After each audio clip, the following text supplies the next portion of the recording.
നമസ്കാരം, ഞാൻ doctor Abdul റഷീം, P K Das ഹോസ്പിറ്റലിലെ കൺസൾട്ടൻറ്റ് ഓർത്തോപെഡിക് സർജനാണ്. നമ്മൾ ഇന്ന് ഒരുപാട് സ്പോർട്സ് പേഴ്സൺസിൽ കാണുന്ന ഒരു ഇഞ്ചറിയാണ് ലിഗമെൻറ്റ് ഇഞ്ചറീസ് എന്നുള്ളത്.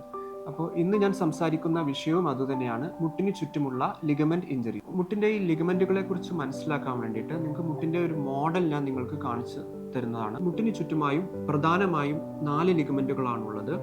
അതിൽ തന്നെ ഈ സൈഡിലുള്ള ലിഗമെൻറ്റുകളെ നമ്മൾ മീഡിയൽ കൊളാറ്ററൽ ലിഗമെന്റ് എന്നും ലാറ്ററൽ കൊളാറ്ററൽ ലിഗമെന്റ് എന്നാണ് പറയുന്നത്. അതുപോലെ തന്നെ മുട്ടിൻ്റെ ഉള്ളിലുള്ള ഉള്ളിലുള്ള ലിഗമെന്റിൽ തന്നെ ഈ ഫ്രണ്ടിലും ബാക്കിലുമുള്ള ലിഗമെന്റ് ഉണ്ട്. ഈ ഫ്രണ്ടിലുള്ള ലിഗമെന്റിനെയാണ് നമ്മൾ ആന്റീരിയർ ക്രൂഷിയേറ്റ് ലിഗമെന്റ് അഥവാ ACL എന്ന് വിളിക്കുന്നത്. അതുപോലെ തന്നെ മുട്ടിന്റെ ബാക്കിലുള്ള ഈ ലിഗമെന്റിനെയാണ് നമ്മൾ പോസ്റ്റീരിയർ ക്രൂഷിയേറ്റ് ലിഗമെന്റ് അഥവാ PCL എന്ന് വിളിക്കുന്നത്. മുട്ടിലുണ്ടാവുന്ന ഈ 4 ലിഗമെന്റ്സുകളിൽ സ്പോർട്സ് ഇഞ്ചറീസ് ഉണ്ടാകുമ്പോൾ ഏറ്റവും കൂടുതൽ പരിക്ക് പറ്റുന്നത് ഈ ACL എന്ന് പറയുന്ന ഈ ലിഗമെന്റിനാണ്. അടുത്തതായി നമുക്ക് ഈ ACL ഇഞ്ചറി ഉണ്ടാകുമ്പോൾ പേഷ്യൻസിന് ഉണ്ടാവുന്ന ബുദ്ധിമുട്ടുകൾ എന്തൊക്കെയാണെന്ന് നോക്കാം. ആദ്യമായിട്ട് തന്നെ പേഷ്യൻസിന് ഈ ഇഞ്ചറി ഉണ്ടായി കഴിഞ്ഞാൽ മുട്ടിന് നല്ല നീർവീക്കവും അതുപോലെ തന്നെ മുട്ടിന് വേദനയും ഉണ്ടാവും. അപ്പോൾ ഇങ്ങനെ നീർവീക്കവും വേദനയും ഉണ്ടായിട്ടുണ്ടെങ്കിൽ പേഷ്യൻസ് നടക്കാൻ നോക്കരുത്. അവർ ഉടനെ തന്നെ ഒരു ഡോക്ടറെ സമീപിക്കേണ്ടതാണ്. ഡോക്ടർ ഈ പേഷ്യൻസിൻ്റെ മുട്ട് പരിശോധിച്ച ശേഷം ക്ലിനിക്കലി എക്സാമിൻ ചെയ്ത ശേഷം ഈ ബോൺ ഇഞ്ചറീസ്, എല്ലിന് പരിക്കുമൊന്നും ഇല്ല എന്ന് ഉറപ്പുവരുത്താൻ വേണ്ടി ഒരു എക്സ്റേ എടുക്കുന്നതാണ്. അതിനുശേഷം പേഷ്യൻസിൻ്റെ മുട്ട് അനക്കാണ്ടിരിക്കാൻ വേണ്ടി ഒരു നീ ഇമ്മൊബിലൈസർ കൊടുക്കുന്നതാണ്.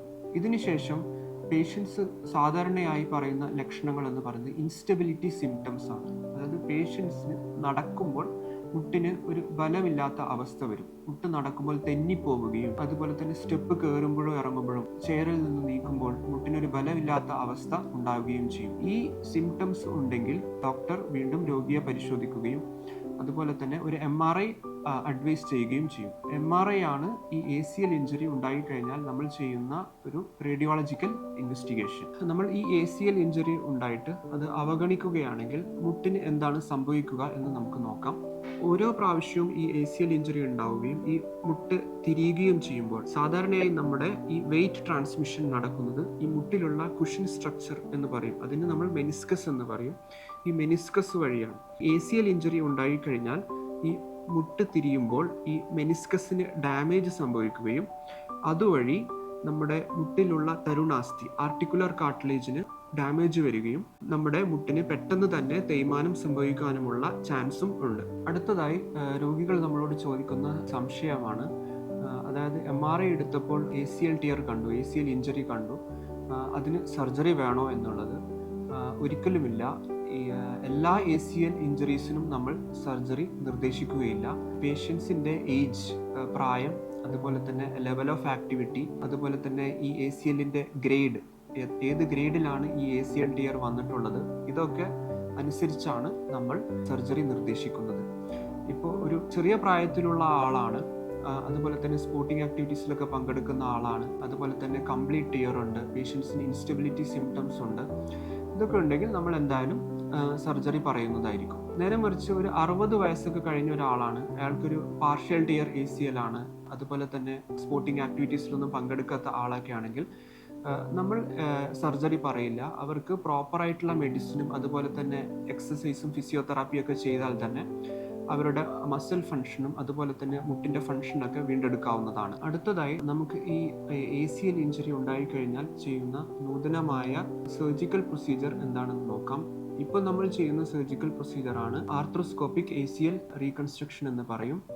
അതായത് താക്കോൽദ്വാരമായിട്ട് നമ്മൾ മുട്ടിൻ്റെ ചുറ്റും ചെറിയ 2 സുഷിരങ്ങൾ ഉണ്ടാക്കി മുട്ടിലോട്ട് നമ്മൾ ജോയിൻറ്റിലോട്ട് ക്യാമറ കടത്തി വിടുകയും അതിനുശേഷം ഈ പൊട്ടിയ ലിഗമെൻറ്റിനെ റീകൺസ്ട്രക്ട് ചെയ്യുകയും ചെയ്യും. ഈ ലിഗമെന്റ് റീകൺസ്ട്രക്ഷൻ ചെയ്യുന്നതിന് വേണ്ടിയിട്ട് നമ്മൾ മുട്ടിന് ചുറ്റുമുള്ള ചെറിയ മസിലിൻ്റെ വള്ളികൾ എടുക്കുകയും, നമ്മൾ സാധാരണയായി എടുക്കുന്ന ഈ മസിലിൻ്റെ വള്ളികൾ എന്ന് പറയുന്നത് ഹാംസ്ട്രിങ് ടെൻഡൻസ്, അതിൽ തന്നെ സെമി ടെൻഡനോസിസ് എന്ന് പറയും. അതുപോലെ തന്നെ അല്ലെങ്കിൽ പറ്റല്ലാർ ടെൻഡൻ, ക്വാഡ്രിസെപ്സ് ടെൻഡൻ, അതും അല്ലെങ്കിൽ കണങ്കാലിൽ നിന്നുള്ള പെരോണിയസ് ലോങ്ങസ് ടെൻഡൻ. ഈ മസിലിൻ്റെ വള്ളികൾ ഉപയോഗിച്ച് നമ്മൾ മുട്ടിലോട്ട് അതിനെ ഒരു ബട്ടണും ഒരു സ്ക്രൂവും വെച്ച് ഫിക്സ് ചെയ്യുന്നതാണ്. ഓപ്പറേഷൻ കഴിഞ്ഞതിന് ശേഷം നമ്മൾ പേഷ്യൻസിന് സാധാരണയായി ഒരു നീ ഇമ്മൊബിലൈസർ കൊടുക്കുന്നതാണ്. അത് എന്തിനാണെന്ന് വെച്ചാൽ മുട്ട് വല്ലാണ്ട് മടങ്ങാൻ പാടില്ല.